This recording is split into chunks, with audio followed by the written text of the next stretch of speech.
We can argue about wrestling belts till the cows come home, but they have to feel important, otherwise, the hell is the point? You may as well give your top guys a tin of baked beans if you're not going to get out of your way to make your titles shine, and when used right, they are pivotal tools for all promotions. They can be so powerful, it can turn a wrestler into a bona fide star. The thing is, sometimes a company makes a call too soon or just slaps the belt on someone so fast it can't mean anything because it wasn't given the time to mean anything. If you're jerking the curtain one week and main eventing the next, it's incredibly hard for a fan to understand what's going on. Story is everything, and perception is awesome. And then, of course, there's that small matter when wrestling promotions put championships around people that should never have worn it to begin with. I'm Simon from WhatCulture, and this is 10 instant wrestling title devaluations. But before we begin, don't forget to subscribe to stay notified. Ding, ding, done.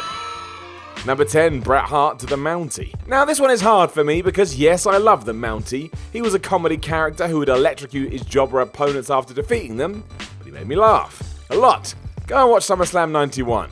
Hero of the damn pay-per-view. It is hard to justify his run with one of the most prestigious titles in the history of wrestling though, because here, the title was all the MOUNTIE had, as opposed to, the man making the championship. In many ways, you can argue it was the start of a trend we all know and cry about today. It was strange because this didn't really happen in the early 90s, but on a random house show in Springfield, it absolutely did. Mean Gene would even go on to tell us that Bret went against doctor's orders here as he was sick, but it was still bizarre for the fans. Thankfully, in this era, the Intercontinental title was both a star maker and a means of underlining when the serious matches were coming, so the damage wasn't too permanent. Hart would reclaim it via Roddy Piper before the title would enter yet another golden age, shaping the very future of the company by being contested in the first pay-per-view ladder matches. History.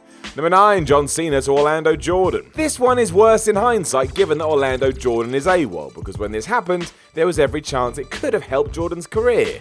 As we know, it did not. Thanks to the emergence of SmackDown post brand split as The Wrestling Show though, fans had been reconditioned to treat the restored US title with some significance, or in short they cared.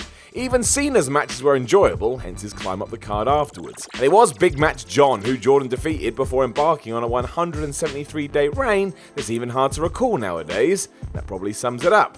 It's just been ejected from people's memories. From here it did go through a bad patch until Chris Benoit and Booker T reprised their best of 7 series once Orlando had dropped the strap. If you need some perspective now, imagine Cena versus Jordan happened today. You would literally assume Cena was going to kill him, dead, right in the middle of the ring. Number 8, Triple H to Vince McMahon. Anything was allowed in the late 90s. If it could be worked into a story, it would be, and the idea of saying the word no clearly didn't exist. You just did it and hoped it worked, which is why in 1999 Vince McMahon became the WWE World Champion. Taking place on SmackDown makes it even more peculiar because it was Vince trying to make sure his Thursday night show beat out WCW's Thunder. At this stage though, Thunder was so bad you'd have been better off hurling fish at a wall. We didn't need a storyline this over the top to try and win that war. It was over.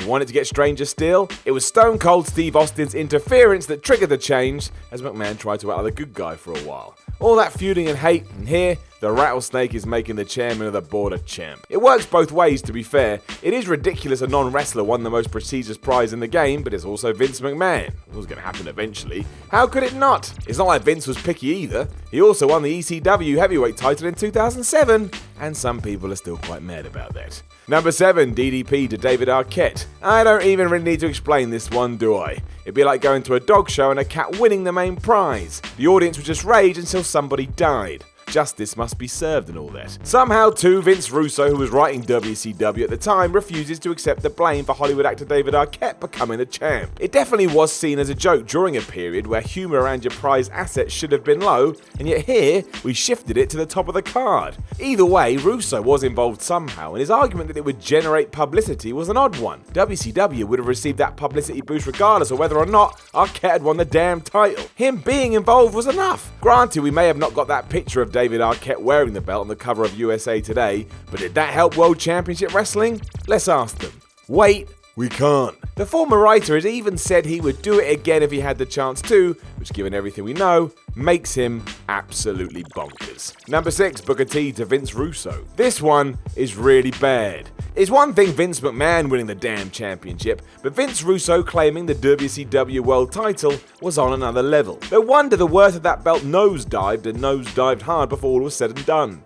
Dressed up like an idiot with a massive helmet on his head, WCW didn't even have the decency to tell us what happened at the end of the match. You were meant to tune in the following week, but why would you do that when on the other channel you had Stone Cold and The Rock? Exactly.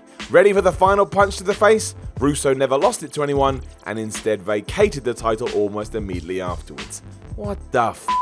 Given that he once booked a Judy Bagwell on a pole match, maybe this isn't all that surprising, but it didn't help anything. Number 5, Jerry Lynn to Steve Corino. You can half understand this one. ECW's ranks were thoroughly depleted by 2000. Even Taz had found his way to the WWE, which was crazy because during this period it was often said you had to be of a certain height for them to care. The world was changing. It did mean there were plenty of openings for new talent, but it was still a surprise when Steve Corino made his way to the top of the ladder. Often found shouting about the plaudits of the Backstreet Boys or NSYNC, he'd also just come off the back of a distinctly average Dusty Rhodes program. It all just came too soon, and to see Jerry Lynn, a worker way ahead of his time, losing it to Corino just didn't sit right and felt off for the promotion, especially as they'd spent so much time establishing a very specific niche. Corino would continue to grow throughout the years, but it did leave a lot of people suitably baffled. Number 4, Kensuke Sasaki to Bob Sapp. Another tough one because let's face it, Bob Sapp at least looked like he could kick your ass, but everything around this was nuts. Inspired by the success of MMA promotion Pride,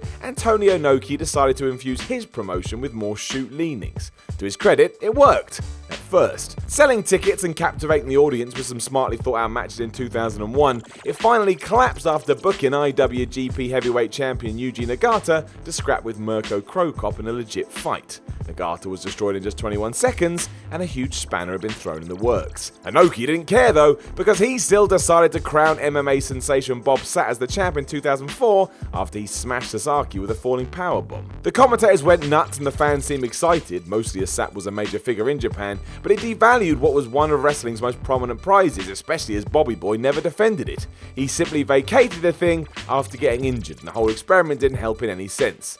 This was of course worse, because Sapp got that injury while being in a real fight. Just don't do shoot stuff. Number 3, Val Venis to Road Dogg. Val Venis was underrated. He was a pivotal part of the Attitude Era and was basically an updated version of Rick Rude, and as we know, Rick Rude was great too. Regardless, giving him something like the IC title was not a crazy idea, and he did well with each of his reigns. Just made sense. When he dropped it to the Road Dogg though, the belt fell back into hot potato territory, carelessly bandied around between an array of men who'd done little to warrant even a shot at it. There was no plan, and it was just up for grabs if you wanted to challenge for it. The Road Dogg wasn't terrible by any means, but as soon as he was deemed to be an acceptable champion, the Godfather quickly followed, and then it was someone else, and then it was someone else. It was impossible to keep up with. And that does sum up the time period, to be fair, but it still didn't help the IC title and absolutely affected it right through to today. Val Venis had a decent run, and then that was forgotten in a heartbeat. And really, when did it significantly change in the years that followed? Number 2, the Smoking Guns to YOKOZUNA and Owen Hart. I won't lie, didn't mind this. I like Yoko and Owen, but I get it. The point is, or was, that while not being the best tag team ever, the Smoking Guns were at least a team. They're just the same and all of that. When they lost the straps to the strange pairing of Owen and Yokozuna, it signaled the death of traditional tag team wrestling as we know it. That might be overstating matters for the sake of it, and in 2018 things are a bit better, but it did spark some bizarre decisions. For example, Kenzo Suzuki and Renny Dupree. Now you see my point. Worse still, feuding single stars would always get thrown together just for some lols. Tag teams are meant to be specialists, so putting two random people together undermines what is meant to be its own entity. Having two opposing wrestlers atop the tag mountain just raises a giant flag that says this kind of format isn't as good as what else you'll see on the show. But it can work if you think about it. For example, Paul Heyman subverted this trope in 2002 by shifting the SmackDown tag titles around the waist of Chris Benoit, Kurt Angle, Edge, Rey Mysterio, Eddie and Chavo Guerrero, but they only ever claimed the gold when they treated tag team wrestling like an art, not just something to pass the time. Number 1, Evan Karagias to Medusa. Medusa was a good wrestler. Medusa could have gone after any title she wanted, including the WCW Cruiserweight title as she did here. The problem was the context, namely that a few months prior to this, China had only just wrestled the Intercontinental title away from Jeff Jarrett, and Vince Russo wanted to repeat history. Failing to grasp what his audience was looking for, Russo just copied what Vince McMahon was doing so obviously that it annoyed everyone, especially the WCW fan base who wanted anything but that. This tanked even more because the Cruiserweight division was a significant weapon in World Championship Wrestling's holster, and Vinny Boy ruined it to make some headlines. It's also awful because of what it started.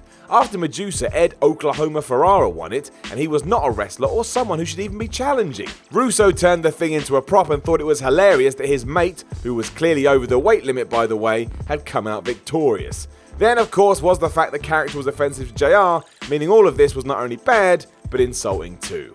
Thanks Vince Russo, I appreciate it.